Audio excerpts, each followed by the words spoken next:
Top 18 प्रायोजक Cotton King, India's leading menswear brand in 100% cotton.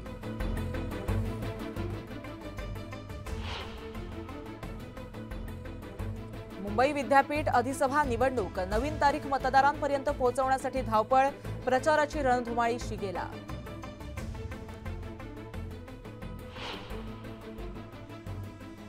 सीबीएसईची CTET आता 15 डिसेंबरला. केंद्रीय शिक्षण पात्रता चाचणीच्या तारखांमध्ये बदल.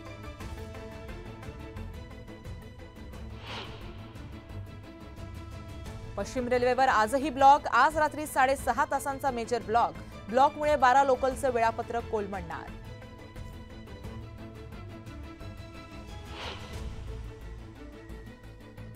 अखेर लिपिक पदासाठी पालिकेची नव्यानं जाहिरात. प्रथम प्रयत्नात प्राधान्याची अट रद्द.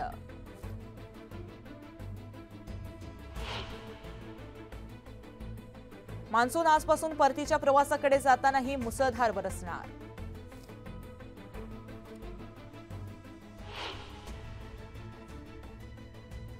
ठाणेकरांच्या नाकातोंडात धूर. वायू प्रदूषणामध्ये वाढ झाल्यानं विविध आजारांनी नागरिक त्रस्त.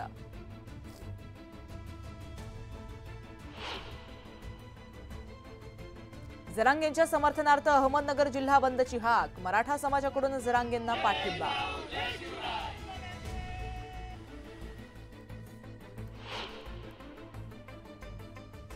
गृहिणींनो, तेलकट पदार्थ बनवताना हात आखडता घ्या. खाद्यतेलाचे भाव उसळले. जीएसटी वाढवल्यानं ग्राहकांच्या खिशाला कात्री.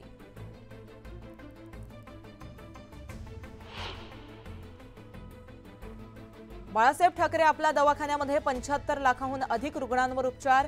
आणखी नवीन 37 दवाखाने सुरू करणार.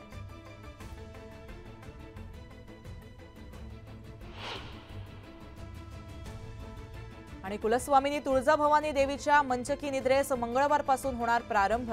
3 ऑक्टोबरला घटस्थापना तर 13 ऑक्टोबरला सीमोल्लंघन.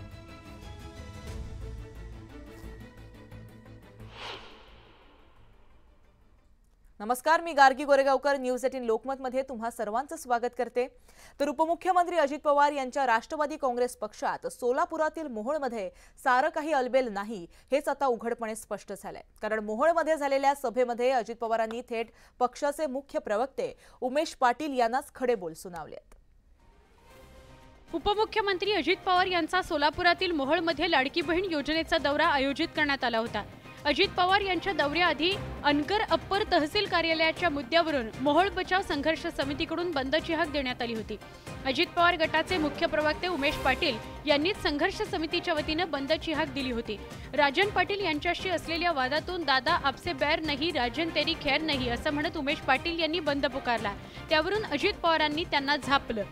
अजित पवारनी आखलेला दौरा रद्द करायला अजून माणूस जन्माला यायचा. ते कुत्र कसं त्या गाडीच्या खाली चाललेलं असतं, त्याला वाटतं मीच गाडी ओढतोय. अरे पुढची बैल गाडी ओढताय. अजित पवारांच्या टीकेनंतर उमेश पाटलांनी तो मी नव्हेच म्हणत स्वतःचा बचाव केलाय. मला नाही वाटत माझ्यावर केली, ती विद्यमान आमदारांवर केली असावी असं मला वाटतं. एकूणच उमेश पाटलांनी पुकारलेल्या बंदनं राष्ट्रवादी काँग्रेसमधील कलह पुन्हा एकदा समोर आलाय. तर पिंपरी चिंचवडमधील चिंचवडे लॉन्समध्ये राष्ट्रवादी शरदचंद्र पवार पक्षाचे समरजित सिंह घाटगे यांनी मेळावा आयोजित केला होता. कागल, गडहिंग्लज, उत्तूर या भागातील बांधवांसाठी कौटुंबिक स्नेह मेळाव्यामध्ये खासदार सुप्रिया सुळे यांना टोलेबाजी केली. पिंपरी चिंचवड भागात 5 दशकांचे ऋणानुबंध आहेत, पण शहरातील कारभारी वेगळा असल्यानं मी शहरात जास्त लक्ष देत नव्हते. आले तरी कार्यक्रम घेतला नाही असं म्हणत खासदार सुप्रिया सुळे यांनी अजित पवारांना डिवचलं. पिंपरी चिंचवडला मी फार इतके वर्ष आले नाही. याचा कारण असं की कारभारी वेगळा होता. मी कधी कार्यक्रम आले तरी घ्यायचे नाही. याचं कारण असं की जर एक व्यक्ती जबाबदारीने एखादं काम करत असेल तर तिथे आपण उगाच लुडबुड करू नये. सध्याचं राजकारण बदलायला हवं. माझ्या आईला देखील सध्याचं राजकारण आवडत नाही असं सुळेंनी म्हटलंय. एक दिवस पोलिसांना घरी पाठवा बघतो, हे कोण सांगणार आहे? एक दिवस पोलिसांना. हा देश अदृश्य शक्तीच्या मनमानीने चालत नाही. हा देश भारतरत्न डॉक्टर बाबासाहेब आंबेडकरांच्या संविधानाने चालतो. बारामती लोकसभेदरम्यान प्रत्येक संस्था माझ्या विरोधात होती. आम्हाला बूथ कमिटी देखील चोरून बनवावी लागत होती. अशा आठवणी देखील सुप्रिया सुळेंनी यावेळी सांगितल्या.